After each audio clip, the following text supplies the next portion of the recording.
Welcome to Season 4 of Might in Motion, the podcast that champions motivation, momentum, mindfulness, and might.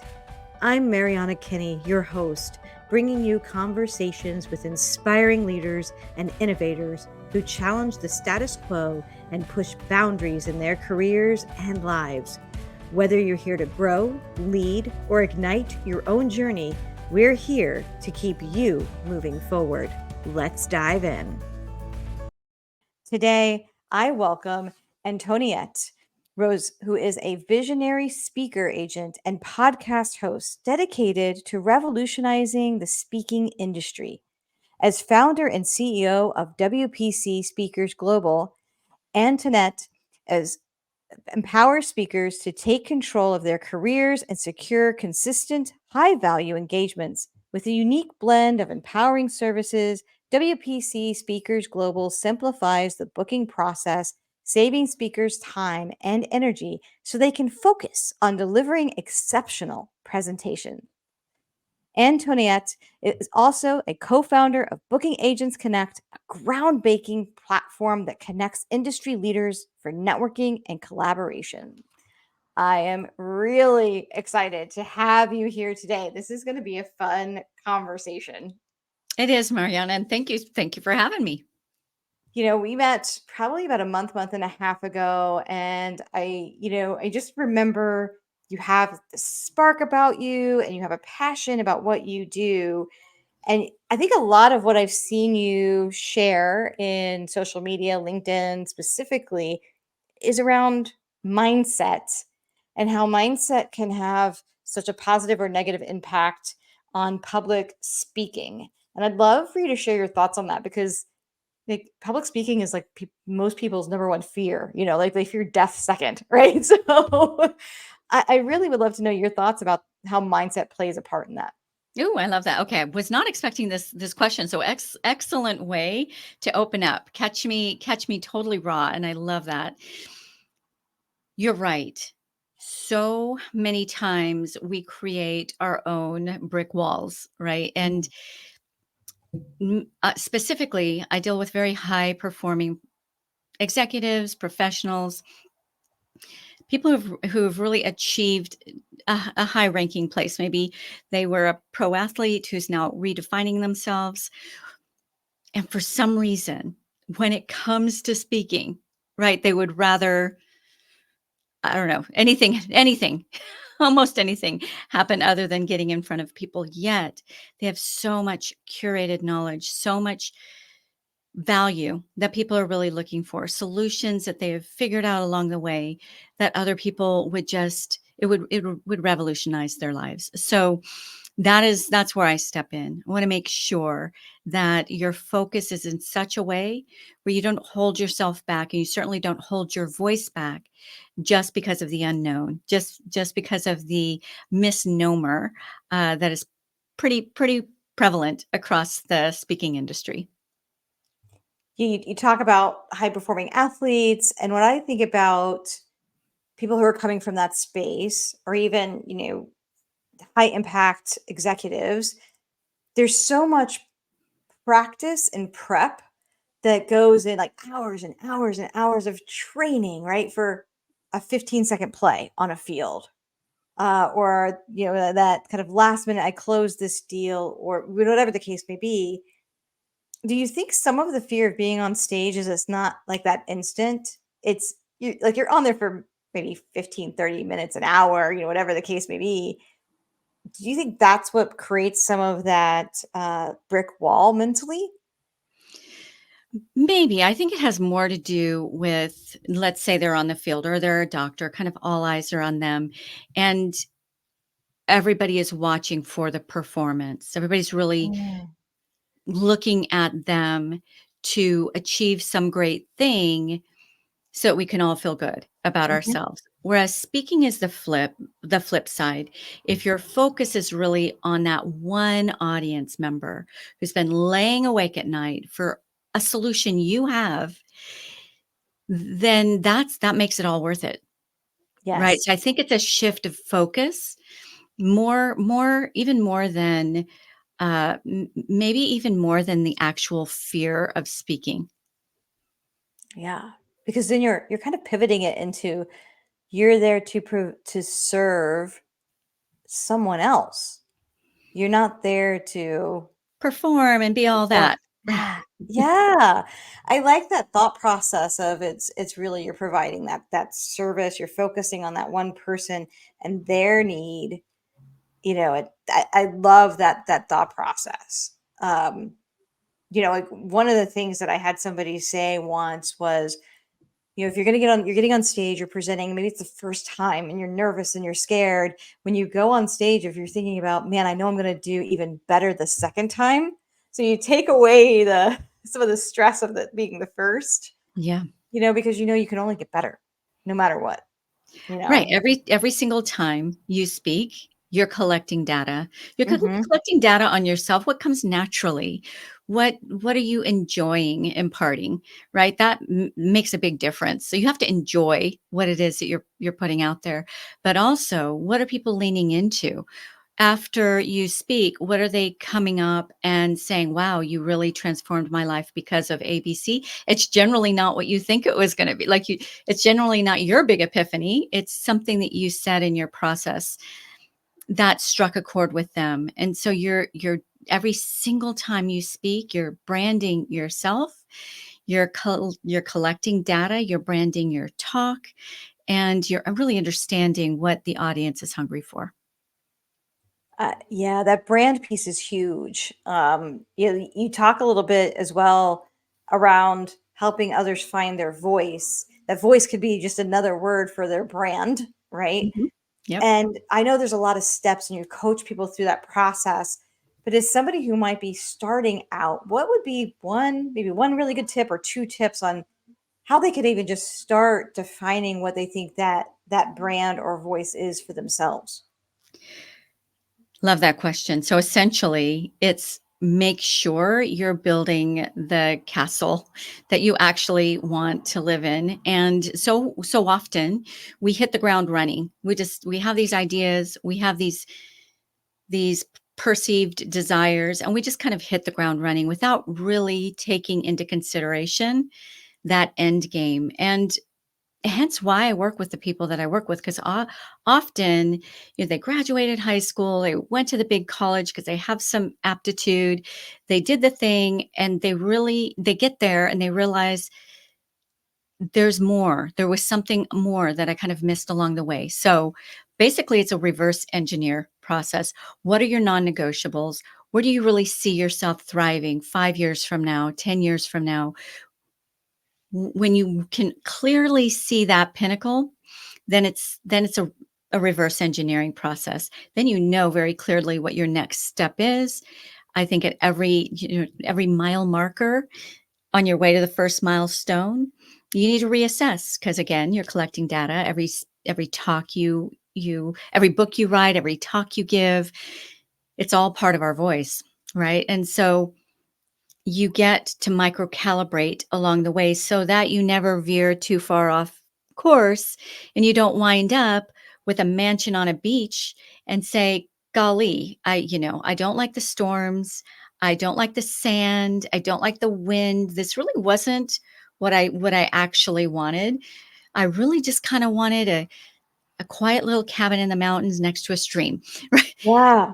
Figure that out first and then build everything else around it. Towards that. And I Yeah. like the recalibration. I think that can be applied to really anything, any goal that one sets out. It's important to have those mile markers, like you said, along the way, because you could literally end up in Timbuktu if you don't have that point of reference. Yeah. Um, you know, the, when you do that, when you have kind of that vision, now you know where you want to go. You want to be able to deliver, and you want to be able to execute with excellence. And one of the things you talk about as well is delivering an experience, not just a speech or a presentation. You want to help people feel, right. I talked to my team about the hero's journey, right. Like, you want people to want to go along with you on what and where you want to take them with your message. What are your thoughts on like how a speaker can really be able to tune into that experience aspect? It's kind of a side door Mhm. uh, process. So I think that many of us think we're going to build it and they will come. So we create this perfect presentation. We might have very kind of scripted areas where there's some interaction, and that all feels very, very scripted. Right. Versus you and me getting together, sharing ideas, bouncing things off of each other.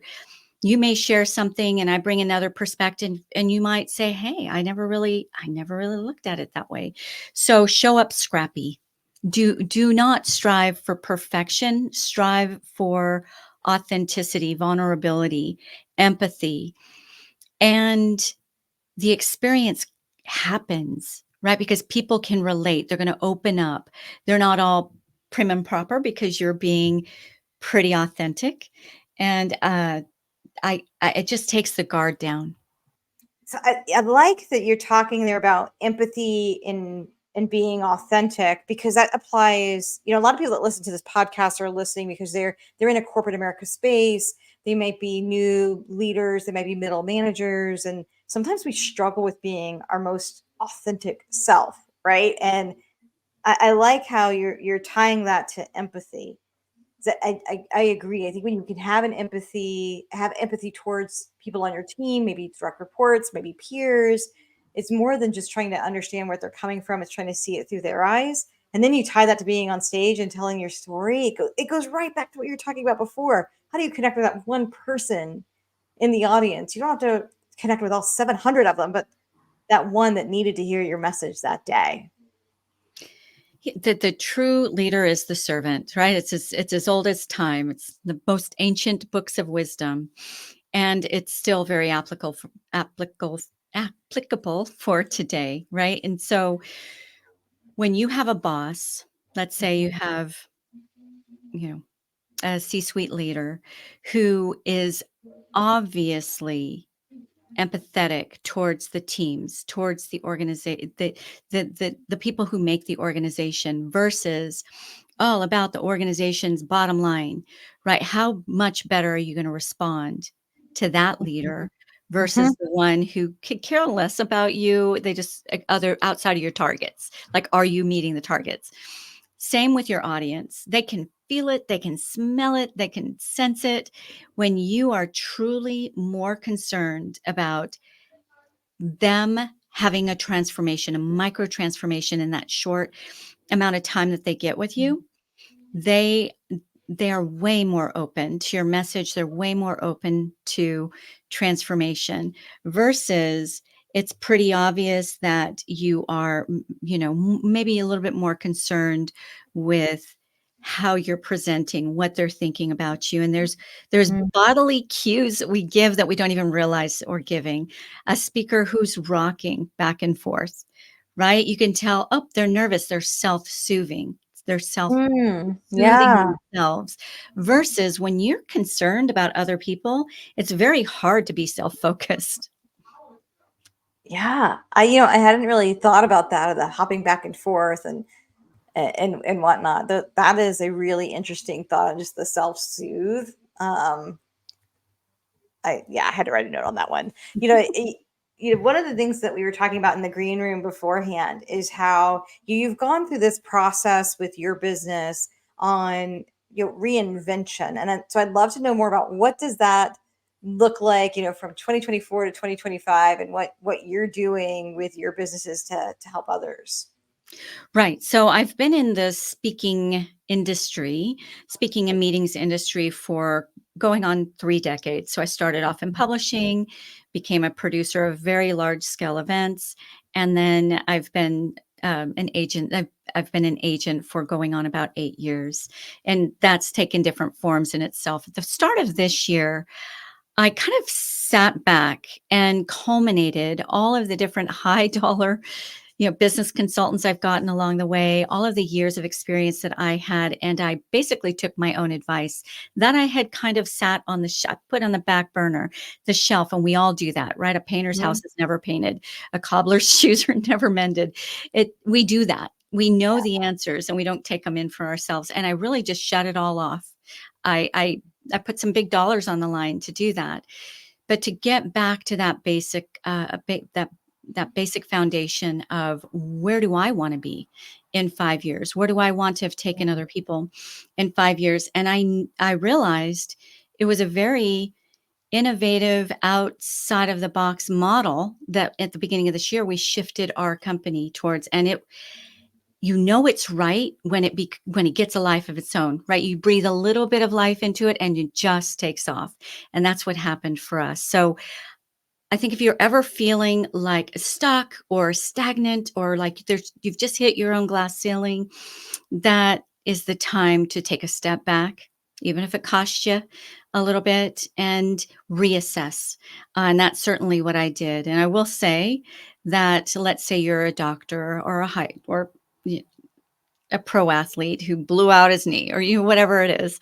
And you're like, what's next? I've kind of reached my pinnacle in this industry or this career, or I've really paid my dues. I'm ready for something else. The power of your voice can take you to places really nothing else can. The speaker life can look like you want it to look. It's different for you than it would be different for me. And it's one of the areas that you have a pretty amazing span of prosperity uh, opportunities as well, depending on how you formulate it. And so if you're going from one pretty high paid position and you're thinking, how could I give all this up?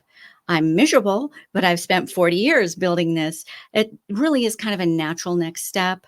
And you kind of see it across the board. Really post pandemic, a lot of people were questioning, am I happy here? I've achieved a lot, but really, is this the life that I wanted? So I believe that the power of your voice gives you a whole lot of opportunity to reinvent yourself.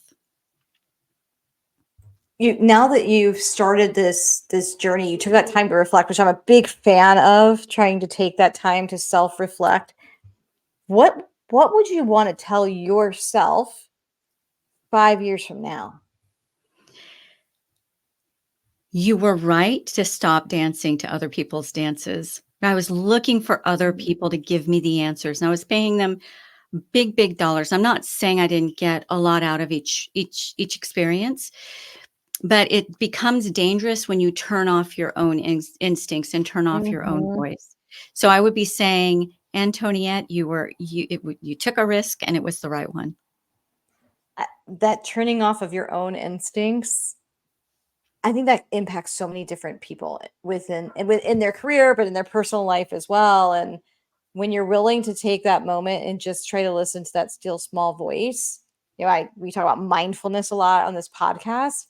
It's amazing what you can learn from yourself when you turn off that other noise. Is there something that you do specifically that has helped you kind of be more introspective?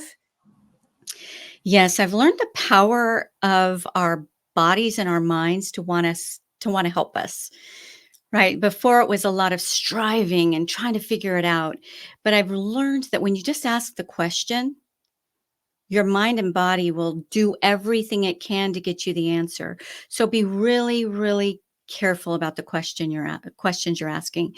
So for an example, why can't I just get to the next level in my company? Why can't I just get a better team? Well, that's kind of a negative question versus, first of all, gratitude. I'm really thankful for where I am in my business. How can I reach the next level? What are some steps that need to happen to get me to the next level? Then your body and your mind are like, okay, we'll roll up our sleeves and we'll help you figure that out. I know it might sound a little woo-woo, but there's a lot of science behind it. And I've personally experienced the power in that. So in my quiet time in the morning, I basically, instead of ruminating on maybe something that's bothering me, some troubleshooting thing that we need to figure out, I just open up the question. I don't even try to answer the question. I let all throughout the day and the next week, things are in motion. I can't even explain what things, right? But those powers are in motion to get you the answer that you're looking for. I love that thought process, and I know I speak to my girls all the time about how there is just so much power in our language, the power of the tongue. It's biblical. It's all these things, right? And being able to just reframe a question from more of a negative tone to a positive tone and how it opens up doors is very insightful, not only on personal goals, but if you're leading a team, like reframing your questions to your team also allows them to start thinking in a more kind of open mindset, which then brings in, I don't know, more revenue, more opportunity, improved processes, creativity, whatever it is that's your gamut. And I love how you think about things in that more positive tone on a daily basis and putting it out there. Mariana, you just really struck what I feel like makes WPC different than some other organizations out there. And I just kind of figured it out, which I'm feel very, very grateful for. And that is I can be a boss. I Mhm. can course correct a team member along the way, or I can help them figure it out. Right. And so let's say they're not reaching their targets or something is happening. I let them innovate and tell me what they feel like is lacking. How can we better support you? What are some things that you feel like would make the difference? And first of all, they come up with some pretty darn amazing things, right? It's like, wow, okay. I don't know that I would, they're boots on the ground. They're closest to it. So then, number one, they feel part of the creation of this great vision, this great work, right? So of course they love being part of that a whole lot more. But also it creates a culture of problem solvers versus people who wait around for you to come up with the answers for them. Yeah, I had a boss once, and she would ask, "Are you telling me this problem because you want me to solve it for you, or are you telling me this problem because you just want me to help, like, listen to your ideas for solving it?" And what that did was that switched my mindset of 90% I need her to fix it for me to 90% I think I've got the solution. I just want to bounce it off of somebody. Yep. Yep. And it opened up, it empowered me, made me feel like I had control of the situation versus I was always going to rely on her to fix the problem for me. So I love that empowerment of innovation, that and being part of the creation process. That's awesome. And it's really cool that you're doing that at WPC and helping others, with their vision. That's great. So if people are interested, they're like, wow, I like her message. I want to be part of this. I want to, get connected with you. Antoniette, what's the best way for people to reach out to you, connect with you, and learn more about what you do and how you can help them? Yeah, so it really depends. Are they just wanting to connect? LinkedIn. That's the place where that's my playground. Love LinkedIn. If they're a speaker and they want to know how to get on my roster, speakerbooker.com. Let's have an interview. If they want to follow my podcast, speakpact.com. Pact as an impact, PACT. And if you are a CEO who wants to bring in some high level corporate trainers, or you're an event planner who needs some really great speakers, speakerbooker.com. And there's a producer tab there to meet with me. Everybody who listens knows that I love having my pen. I like to write notes on things that I think are golden nuggets, at least for me, that I hope highlight for others. And I know there's so many in this interview, but some of the things that I wrote down that we talked about that really meant a lot to me was we talked about how we create our own brick walls. And when you're getting into public speaking, you're starting that process. You've got to start redefining yourself, because you have value and you have solutions that you're offering to the audience. So instead of focusing on delivering this perfect presentation, this performance, focus on that one person and how you're really helping them solve maybe what their need is, what that thing is that they lay awake at night listening or thinking about, worrying about, and you want to be thinking about, what do you enjoy? What have you enjoyed sharing with others? And then when people come up to you afterwards, this is going to help you kind of navigate to your voice, is what are they pulling you aside afterwards and saying, hey, this meant the most to me. This resonated with me. Because then as you continue to evolve as a speaker, those are giving you these little guideposts, those micro calibration opportunities on what to go, and dive into, which I think was was really, really cool. I love that the whole concept of micro-calibration on so many levels. You talked as well about creating an experience and creating a space for innovative ideas and authenticity and having empathy, which, of course, we've talked about on this podcast a lot about leadership as being a servant leader and having that empathy. You can feel it when somebody's on stage doing a really good presentation, but you can also feel that when you're talking with your team and how things relate there. We also talked a little bit about, hey, you've made edits, kind of reinvented certain aspects of your business and who you are. And what you did was you took time to reflect. You took time to go back and say, okay, what do I know now that I didn't know then? How is that going to be something that you can edit and change and lean into by listening to that still small voice, listening to what your intuition is telling you, and that there's such a power in that. Don't turn it off. You want to lead into that. And then, you talked a little bit as more about WPC and what you do. And what you're doing is you're opening the door for people to innovate, for people to kind of help get to their own goals through that creative mindset. And I personally, as a leader, being somebody who's led teams for multiple decades, that whole creating of that space is so powerful in whatever teams you lead, your businesses, and all of that. So this was a really very cool conversation because I know we went the gamut from public speaking to leading your own teams. I appreciate it. I thought this was a really wonderful message to share with the audience, and I know that there are going to be people that are going to reach out to you as well because they want to get better. They want to hone that skill. So this was great. Thank you so much for your time today and sharing your message with the Might in Motion audience. Well, thank you for your show. I'm a big fan, and I'm thrilled to be here. Thank you for tuning in to this episode of Might in Motion. Remember, every step forward counts, and the power to create momentum starts with you. If you enjoyed today's conversation, please subscribe, share, and leave us a review. It makes a huge difference. Until next time, stay inspired, stay mindful, and keep moving with might.